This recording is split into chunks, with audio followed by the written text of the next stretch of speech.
Hi guys! Welcome to my vlog! So ayan guys, for this vlog ay gagawa po tayo ng salad. So hiniwa-hiwa na natin yung sibuyas, kamates, at saka yung ating cucumber. Yung loob pala ng cucumber guys, tatanggalan natin ng buto para pag hinalo natin sa salad, hindi siya magtutubig. And next, carrot naman guys, ganun din. Ayan, hiwa-hiwain natin. Pahabang hiwa po yung gagawin natin.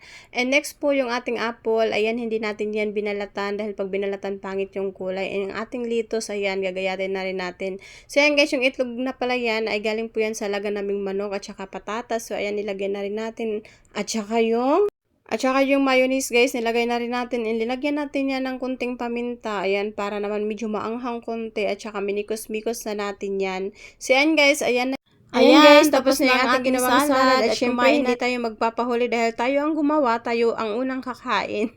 So ayan guys, ang sarap niyan guys. Paminsan-minsan, ayan. Hindi naman lagi, paminsan-minsan lang tayo magganyan kasi pricey din yan. Mahal din yung mga bilihin. Kaya, ayun, once in a month siguro. Thank you for watching. Bye!